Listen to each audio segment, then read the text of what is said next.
welcome back to She's in Business Live. Today I have a very special guest. A lot of people don't know that I actually started my very first business in postpartum education and support. So today's topic is very much near and dear to my heart.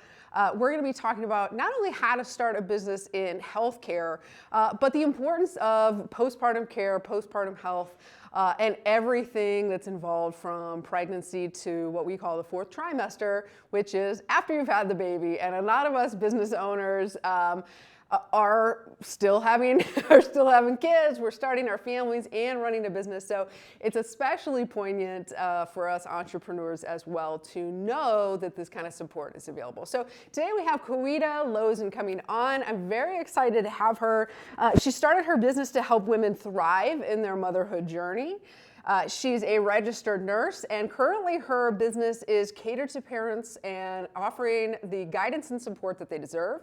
Her business provides everything that a woman needs to know from pregnancy to fourth trimester. She does parenting coaching, education, baby basics, breastfeeding support, resources, and more. So after this intro, I can't wait to talk all about healthcare, postpartum support, and how Quoida has started and launched and grown her own business.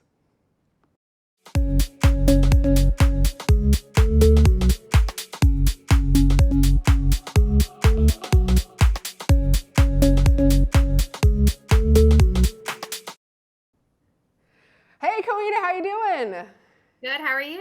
Good. I'm so excited to have you on. I knew when we first started talking back and forth, I think you were talking to someone in our staff. I knew you were a nurse, but I didn't know at that time you did postpartum work. So this is even more exciting because this is something that I get really passionate about. So thanks for coming. Tell us about your journey. You're a registered nurse, but now you focus on postpartum health. You've started your own business around this. And so tell me how that entrepreneurial journey came about. Well, first, I just want to say thank you so much for having me today. I'm so excited. Your team has been incredible. And I'm really looking forward to, talking with you today. So I'm a mom. I have a 6-year-old daughter. She's my whole entire world. And I think like many of us, right, when we have our children, we're trying to figure out how to navigate just all the things and being, a great worker still and navigating like if we're going back to work, if we're staying home part-time, like what we're doing, right? And when I had my daughter, I was a registered nurse and I just was like, wow, postpartum, there's such a gap in the support and care.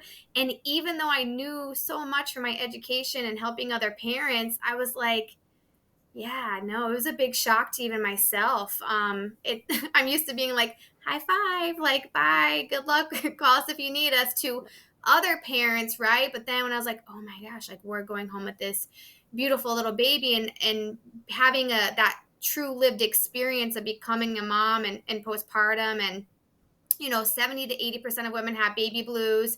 It gets better, not worse, right? But there's 1 in 8 who suffer from postpartum depression. And I had my daughter in wintertime and I struggled. I didn't have family near me. And I really am a person who wants to make someone else's experience even better. So I wanted to take my experience as a nurse, as a mom, and in that lived experience myself to make someone else's better, to have women help them thrive, not just survive in postpartum. And we all deserve that. We all deserve that support. And I think often it's easier to have that support from an outside person than sometimes our own circle. Like people have good intentions, but I think being able to have that support from a professional, from a nurse, we're able to bring a little bit more and something different than someone's own family, right? I think all the support, adding to your dream team is essential, but I really came in with the perspective of starting this business with that in mind and knowing that everyone deserves that kind of support. Absolutely. Well, we've gone from a society that we We all watched people birth. We all watched people raise small children. We all watched people, breastfeed and do all these things that now are kind of foreign to us because we're just kind of in these we're all like in our little microcosms. And for a lot of us, we were the first people to have babies in our circles, or, there were only a few of us. And so the postpartum experience for a lot of people was like a big slap in the face of like totally unexpected. We thought it was going to be this beautiful, beautiful thing. And for many people it is. And there's, of course, no matter how tough it is, there's beautiful parts. But for women especially who are experiencing baby blues, postpartum depression, it's just something that you don't expect, and it affects your entire postpartum experience. And that's why having support is so important. So talk to me about so somebody comes in, most people don't know what like postpartum doulas are or any sort of like night nurse or whatever people are, because you're a postpartum doula, is that your I'm not a title? postpartum doula. I'm different than a postpartum doula, so I can explain the difference. Yeah, so, doulas are great. I always tell people that they should look into that and interview them and see right personality-wise if that's a good fit for them. Mm-hmm. But postpartum doulas obviously come to see you in postpartum. Mm-hmm. There's doulas who will see you at the hospital and be there for you during your birthing experience and just be that extra advocate for you and your partner or support person. And then when they might come see you 1 or 2 times at a home visit. The difference between a doula and me as a nurse coach is that often doulas meet you where you're at, right?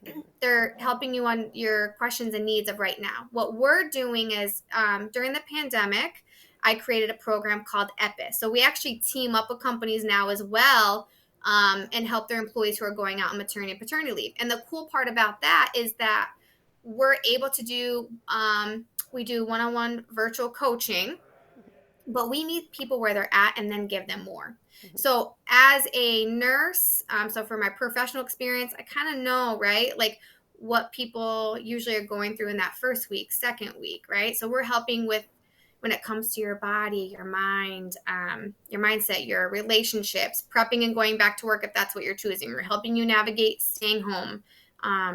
So that's a difference a little bit. So postpartum doulas will come to your home, maybe 1 or 2 visits, kind of support you with like breastfeeding. Each one is different. So it's really good to know what your goals are, what you think you might need and want, and ask them, hey, do you come? How many times do you come? What do you do? Do you do cleaning? Okay, you don't do that. Do you just help with, help and take care of the baby? So asking those questions are really crucial. But I think the more support you can get, the better, to be honest. You can't ever get enough support. I always say you walk into the hospital one version of yourself and then you walk out a different version of yourself. Yeah. And having support is crucial, whether you have postpartum depression or baby blues or just in general. We all deserve that. It's exciting and nerve-wracking at the same time. Absolutely. So I love that you've created your own niche from a business perspective, is helping people through postpartum, also partnering with corporations and companies to provide support for their employees, which is brilliant, because that's such a good investment to make for a company in general, like to help their employees with that piece and to get the most out of their postpartum journey, their break, and be able to come back full force. So talk to me a little bit about for business women, for entrepreneurs who maybe they're having their first baby or they're thinking about having their first baby and they're thinking about postpartum and what that should look like. They want to enjoy it as much as they can. They want to get the full experience. They want to, have all the resources at their fingertips, but they're also thinking about, hey, I also want to be able to bounce back. I also want to be able to transition back to work or back to my business in a way that's going to be new, because this is like going to be a whole new setup. Like, what should people kind of expect, and how can they prepare beforehand for that postpartum experience to get the most out of it? Like I said, I always say you don't know what you don't know, and you can prepare as much as you can, and you think you're fully prepared, but you're not ever fully prepared, right? Like having a child is not this like, oh, this is like how it's going to be perfectly set. That's not reality, right? So being able to have support systems set in place, have, your pediatrician that you trust, your OBGYN, like we talked about, possibly having a doula could be extra support for you. When I talk about prepping for the fourth trimester, I like to also say make sure you have what do you want in postpartum, right? So do you want someone, your mom and dad and family coming over? Is your mom going to stay with you for a week? Who's going to be in your corner, and what are those roles going to be for that person? I always say they shouldn't be taking the baby. Your job is to be bonding with the baby. If you want them, of course you can, but they shouldn't just be like, oh, I'm going to have the baby and you're cleaning and doing all the things. No, no, no. You just had a baby. You should be able to rest. I'm all about meal planning and prepping. I'm a firm believer in like getting baskets that have everything in it, with like a diaper basket in your room, baby's room, um, breastfeeding basket if you're going to breastfeed, and have those. So there's things you can prep, but again, there's so much unknown that we can't expect yet. But having someone, even like myself, in your corner, right, to coach you and support you, finding the right person. And my goal is to help people not have to Google things at 2 a.m, because that can be overwhelming by itself. Find a couple of really good evidence-based practice, websites that you like. Don't go into the whole of the internet where you're just overwhelmed. So those would be a couple tips. I love that. I remember, in the middle of the night trying to breastfeed and like Googling things, and then just being like, oh, this is so much more than I thought it was going to be as far as They like figuring it contradict out. themselves, right? Yeah. Like one website might be like, yeah, like you need to do this, and then the other one's like, no, you do. And it's I think it adds to the anxiety and the Yeah. overwhelmingness. And the one main thing I tell everyone, if you take anything out of this, is to also trust your instincts, right? Mm-hmm. Like trust yourself. Yeah. You know your baby best. I know that you just met your baby, but your natural instincts as a parent, you truly do know. And don't ever feel guilty about calling the pediatrician or your OB. Like, they want to help. Remember, you're paying them, right? Mm-hmm. Your insurance is paying them. They're part of your dream team. So trust yourself and call if you have questions. There's no wrong question. This is all new to you. Absolutely, absolutely. That gut thing, that gut, you have the instincts, you have the gut. You can, you want to listen to the evidence. You want to like learn as much as you can. You want to glean as much as you can off of other people, but at the same time, like, take what's going to work for you, what feels good, what feels in alignment, and everything else. Well, that was nice advice. That was a nice idea, but it's like not for me, at least right not now. And that's really hard for a new mom, because you just want to do it all right, Like, you want to do the best you can by your baby and the best you can and be this perfect mom. We know it's not possible logically, but we still have that kind of need. That's why I love people coming in the home and like helping with postpartum support, helping with coaching, whether it's virtually, in person, and giving people permission to like, hey, like, you're doing a good job. How you're doing it is great. We can help you in these other ways.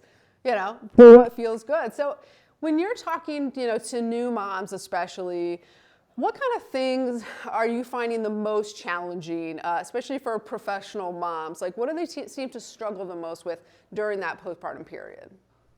I think just that mom guilt too. I do a lot about mindset as well, because it is hard to transition back to work, right? So we have certain things set in place that help kind of, prep them on going back. But it's also mindset, right? Mm-hmm. So all those hormones are shifting. You feel overwhelmed. It's a lot of newness. So we really help them be like, okay, here's your game, a plan for, you're going to have the daycare, and then grandma's going to be backup, right? So having backup plans, and then we do different steps in a few weeks prior them going back to work, of some tips they can utilize before to ease that transition, so it doesn't feel like 0 to 100. And that's important. And I would just say, when it's time to go back to work, that mindset, like, what's your why? Remembering your why. That you're like, okay, I do like my job, and I'm going to go back, and I want to make sure I'm supporting my family. This is like the cool things I get to do. This is the quality time I'm going to have on my child. Sometimes it's not about quantity, it's about quality. Maybe if you're like, I want to have less time at work, maybe talking to your company and saying, hey, is there a way for me to go part-time, or can I work a few days virtually? So there's a lot of different avenues, especially this day and age since the pandemic with Pandora's box being open. There's a lot of flexibility with companies. So I think just owning your truth and what your needs are and writing them down and being like, what works for our family and what doesn't. And then before just completely self-destructing and thinking no one's going to hear you, like be like, you know what, I'm going to have the confidence to ask my company, hey, can I work a couple days from home, or can I go down to, part-time if I don't have a lot of maternity leave or paternity leave, right? So it really depends on what your goals are as a parent, but living in your truth is very important, and that mindset shift, like I said. Yeah, I think I know a lot of entrepreneurs who they became entrepreneurs because their work wouldn't work with them, or they couldn't find that balance. And what's really cool is after COVID, like you said, there's just so much more flexibility that's possible, and companies are so much more willing to be flexible than they were before. So sometimes asking, so even if you're looking at transitioning to entrepreneurship, that you still have that kind of backbone, that kind of income coming in is what we always kind of teach when people are thinking about leaving. But that kind of reminds me of because okay, the healthcare sector, everybody like it's a tough sector, but there's a lot of opportunity in it. You gotta go the right way, do the right thing, and you can do really well. But sometimes you gotta be really strategic, in my opinion, to succeed in healthcare and to succeed when it comes to parenting, education, support. So tell me how you've done that. Tell me how you got started as an entrepreneur yourself, and how that came about specifically for healthcare. Yeah, so like I was saying, I started my business. My daughter was my inspiration for starting my business because I did see that gap. And I still work a couple of days a month at my local hospital to do teaching and CPR classes, for new parents. But you know, I just felt like I was called to do this. Like I have a very strong faith, and I just feel like there was this huge niche. Like my heart, I cried so much during the pandemic helping women because there were so many women who had to go to the hospital to have their babies without their partners or loved ones, right? We saw that. Yeah. And I gave a lot of services away for free during the pandemic to coach women. Like people were struggling, women were struggling, especially, right? We were disproportionately affected. And I was doing coaching here and there and still at the hospital before the pandemic and still working a lot in the healthcare, right? In that kind of normal, traditional kind of setting. But then when the pandemic hit, and I have my own daughter, she's now 6 years old, but I had to really figure out what I was going to do and how I was going to shift as well. And I just was like, this is my calling. This is what I'm meant to do. I'm meant to help women in this kind of holistic way. And that's my truth. I feel like for me, I'm able to have a bigger impact this way by really having that more intimate and like one-on-one longer time. A lot of times, when you go to the pediatrician or OBGYN, yes, they hear you, but like it's so quick, right? You Yeah. don't Yeah. get this longer, like 1 hour call with me every week, right? You don't get that, I don't know, just extra time to really see you as a whole person and to explain to you what's normal versus not normal in postpartum. Right. And I just want people to feel that support in a deeper way. And so during the pandemic, seeing millions of women leave the workforce, I was like, wait a minute, I could help companies help their employees becoming parents, right? And that's how I started Epis, and we've helped so many, parents and expecting parents and postpartum parents. And it's been awesome because for companies, it's helping them with retention rate, right? And company culture. And a lot of times, really good companies do want to help, but they don't always have the resources to help. So now that we have this, right, they're able to tap into that. And I just want women to be able to be supported and in a deeper way than just the traditional healthcare. And I think that it's okay to have both. It's important to have both. Yeah. So that's my truth and why I started. I want my daughter and our daughters and our sons in the future to be able to have this normalized, to have this extra support in postpartum. Yeah, absolutely. And what do you think for, for folks who are thinking about starting a business in the healthcare sector, kind of what are some of the pros and cons? What are some of the tips that you have for kind of moving into that sector as a business owner or an entrepreneur? If you're in healthcare as a business, so I think, first find out what it is you want to do. Is it, for example, being an IBCLC? Like maybe you've been in the hospital and you kind of want to start to go off on your own. Do the research, talk to other people that have also done it. I think your net, right? What do they say? Your network is your net worth. So find people that are who you want to kind of be, like who you see as a vision of yourself, right? Talking to people, because let me tell you what, I have no business background, right? I learned all through going. I've talked to tons of different entrepreneurs. No one does what I do, especially going to companies, right?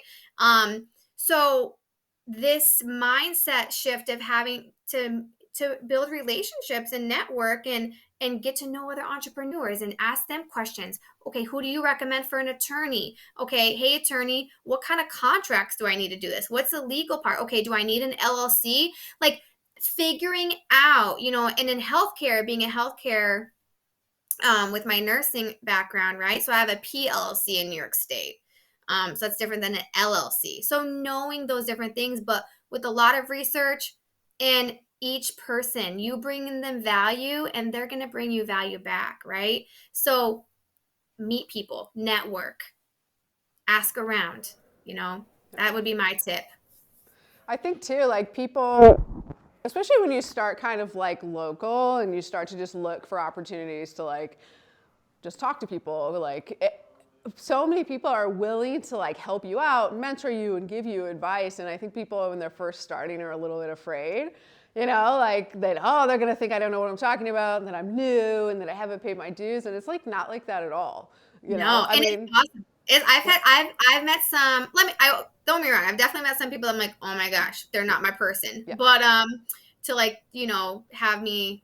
They have their own stuff going on, but I've met some incredible people and incredible women who have really taken me under their wing where they're experts at, right? Like I have this one mentor and she's like, I can help you on this section, but like with owning your own business, she's like, I've never done that, but I can help you with this portion of your business. So I found this other incredible woman who's took me under her wing, and that was a game changer for me. Both of the women were so crucial to my growth. And I think finding those people, thanking them, I am a person who has a lot of gratitude. I don't take anything for granted. And when you're going out there and doing it, go out there with confidence in yourself and also having a thankful heart. Like if you can write a thank you card to someone, if you can send them, edible arrangements, if you can, like giving people their respect and dues, right? Because they're not charging you. So that's important too, to build those relationships and not take people for granted either.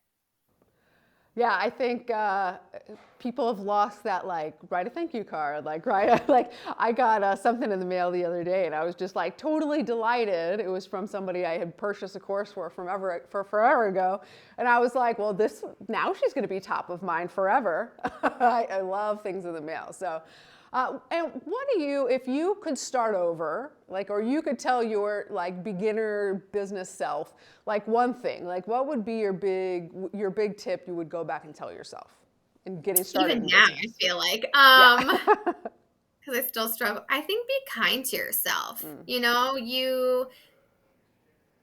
It'll come. It does come. Like keep being strong. Like entrepreneurship is a roller coaster ride. Yes, there's beautifulness in it. Just like I think parenthood, there's beautiful moments in it. But there's times that it's hard. And when you're by yourself, especially in growing your business, it can be lonely. I've cried a lot, to be transparent, in my business, especially with this specific program I developed, I put a lot of stress on myself and a lot of expectations, and I'm very type A and I'm a very hard worker. But I think giving myself grace and being kind to myself and knowing that I'm doing each step and to trust the process and to keep learning and growing and keep doing what I'm doing, like meeting people and asking for that advice and support. And that's the hardest part sometimes, is being kind to yourself and keep doing it. Don't give up. I think that we was talking in a interview a little bit earlier about how many people give up kind of right before the gold, like right before they actually could hit success or to start to get momentum, because that's always the hardest part. It's always like when you have the most, the most friction and the most, challenges, and you're just like, oh, maybe I'm not cut out for this, but you're like right there actually. You just don't know it yet. And over time, over the years, you start to realize, you start to see that. And so you just know it's a part of it. But too many people stop early who just went just at the moment that if they just went a little bit further, everything would have started getting better. And I think that's like that with parenthood, but you can't really get out of that. You know what I mean? Like people who've had 4 kids, they're like, you'll be fine. It'll be rough for a while. You keep going. But like, because you kind of, you can't close down your parenting. Take your. That's true. So I think it is a lot like parenting. So tell me a little bit about, you talked about your offer with companies. Tell me about how you help people online, kind of what you have going on, and how people can connect with you and learn more about you. So I talked about the EPIS program. So if someone's working for a company, they can always, reach out to me and I can connect with their HR person to see if we can add this, program to their company. And then if for any individuals who are expecting or know a family or friend who is expecting, they can always reach out to me as well for, pregnancy classes, postpartum classes, coaching. So they can go to NurseQ. NurseQ.com is the one website, which I'm sure y'all will link or we can post. And then episprogram.com too for the companies. So they both link together, but I always say when you're due for a baby, you call NurseQ. So NurseQ.com, and, we love referrals. We love helping and supporting families. So I'm excited. Yeah, and we'll link everything in the show notes, the comments, wherever folks are tuning in. We'll link that so you can get connected with NurseQ. I think especially whether you're thinking about having a baby, whether you know people who are going to be having babies, whether you have a client who you can refer to, this really having such a challenging postpartum experience myself, and then knowing how much better things would have been had I had that support. I recommend having some kind of support for anybody who is postpartum or even starting to think about, hey, what does this journey look like over the next, after a year or 2 years? Where's my support going to come from? And having those things lined up is so important. So I thank you so much for coming on today. I hope you'll come back and tell us more as things evolve and change, and any new offers or any new programs that you have moving forward. Thank you so much. I really appreciate your time, and I look forward to connecting with you more. All right. Great. Everybody, again, you can go check out NurseQ. We'll link it all below. And remember that one of the biggest parts of being successful as an entrepreneur is having community and having support, just like in parenthood. So come on over to she'sinbusiness.org. Check out what we have going on. We're expanding the entire platform in 2023 so that you can find more opportunities for networking, support, community, and referrals. So I hope to see you inside the community soon. Thanks again to Quoida for coming on, NurseQ. Go check her out, and we'll see you all on the next one.